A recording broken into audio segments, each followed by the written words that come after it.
హైదరాబాద్ లో కన్సల్టేషన్ మరియు 3,500 రూపాయల colour Doppler test Avis hospitals లో ఉచితంగా పొందండి.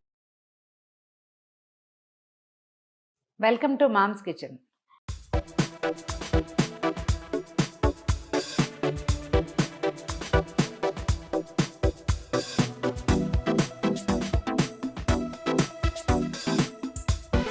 సాధారణంగా పొద్దుటిపూట టిఫిన్లు ఏం చేస్తాం మనం?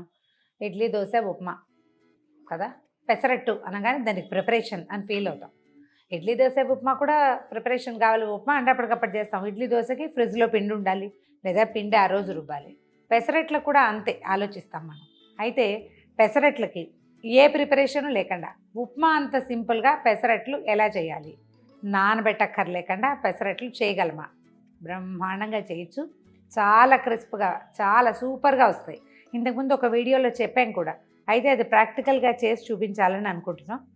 పెసలు మనం ఒక పెద్ద కప్పు పెసలు తీసుకుంటే వీటిని శుభ్రంగా కడిగేయండి, మిక్సీలో వేసేయండి. కడిగి మిక్సీలో వేయటమే, నానబెట్టే పని లేదు. నీళ్లు పోసి రుబ్బేసుకోవటమే. మనకి కావాల్సిన కన్సిస్టెన్సీకి అల్లం, పచ్చిమిర్చి, జీలకర్ర వేయటము, చక్కగా గ్రైండ్ చేసేసుకోవటం. కరకరలాడుతుంది. పిండి ఎలా ఉంటుందంటే కొంచెం రవ్వ కలిసిన ఫీల్ వస్తుంది.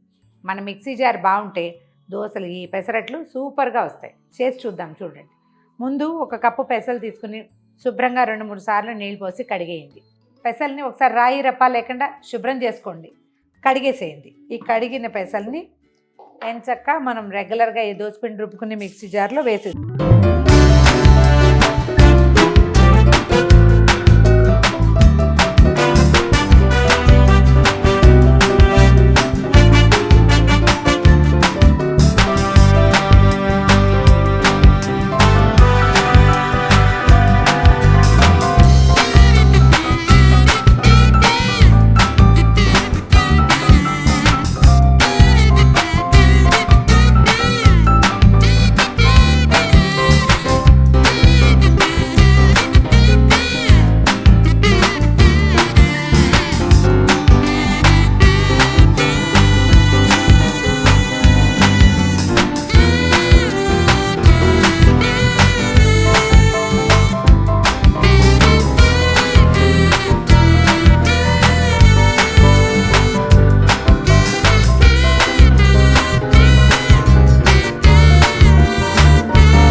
రవ్వ చక్కగా వేగిపోయింది, కనిపిస్తుంది చూడండి, ట్రాన్స్లూసెంట్గా అయిపోతుంది.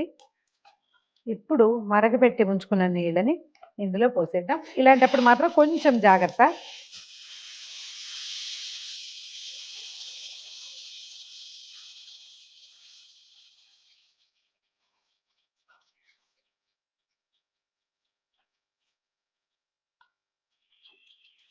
ఇంకా ఉండకడుతుంది, ఇందులో ఉండలు గచ్చకాయలు ఉంటాయి, ఇలాంటి అనుమానం ఏం ఉండక్కర్లేదు.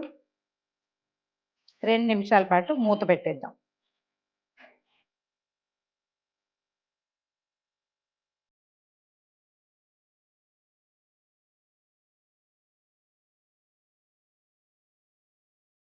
మన ఉప్మా రెడీ అయిపోయిందండి. ఇందులో పోపులు తాలింపులు కొంచెం కొంచెం తగ్గించుకోదలుచుకుంటే తగ్గించుకోవచ్చు. కమ్మటి నెయ్యి వేసి దీన్ని దించేద్దాం. దీన్ని పక్కన పెట్టి దోశలు వేసుకుందాం, మనం పెసరట్లు వేసేసుకుందాం. ఇప్పుడు దీన్ని ఒక బౌల్లోకి తీద్దాం.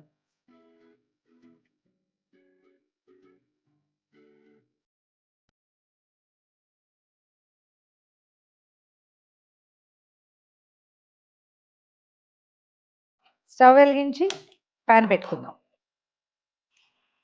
నాన్ స్టిక్ ప్యాన్ పెట్టండి, మీరు మామూలు ప్యాన్ మీద కూడా వేసుకోవచ్చు.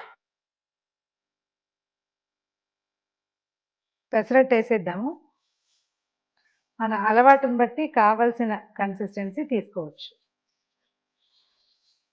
మనం ఉప్మా చేసుకోకపోతే కనుక అల్లం పచ్చిమిర్చి సన్నటి ముక్కలు చేసి దీని మీద వేస్తే చాలా బాగుంటుంది. 3 ముక్కలు పెసర అంటారు. అల్లం పచ్చిమిర్చి సన్నగా ఉల్లిపాయలు కట్ చేసి వేసేసుకుంటే చాలా టేస్టీగా ఉంటుంది. మనం ఉప్మా చేసుకున్నాం కదా, అల్లం పచ్చిమిర్చి అంతా అందులోనే వేసాం.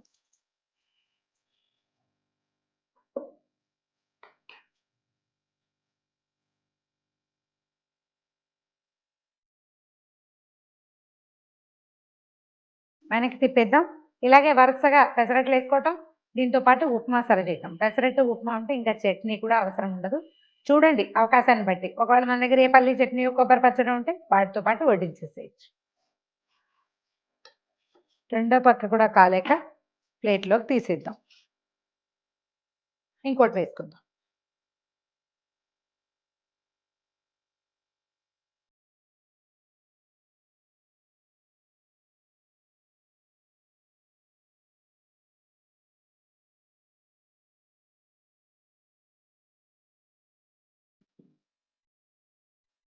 పెసరట్టు మందంగా ఉంటే చాలా బాగుంటుంది, అంటే కాలనివ్వాలి దాన్ని బాగా. మన ప్యాన్ కనుక ఐరన్ ప్యాన్ అయితే బాగా బాగా కాలిన పెనం మీద ఎక్కువసేపు ఉన్న పెసరట్టు మంచి రుచిగా ఉంటుంది.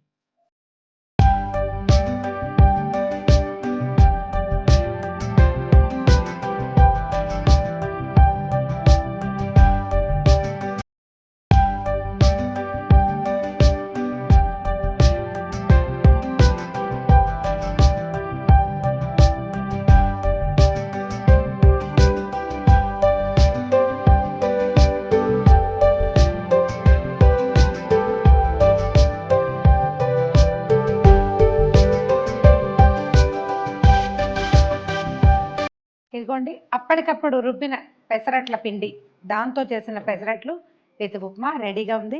కొబ్బరి పొడి, టమాటా పచ్చడి, కొబ్బరి పచ్చడి ఏది కుదిరితే దాంతో సర్వ్ చేయండి. ఒకసారి చేసి చూడండి. ఈ వీడియో కనుక మీకు నచ్చినట్లయితే లైక్ చేయండి, షేర్ చేయండి. మరిన్ని ఇంట్రెస్టింగ్ వీడియోల కోసం సుమన్ టీవీ మామ్స్ కిచెన్కి సబ్స్క్రైబ్ చేసుకోండి.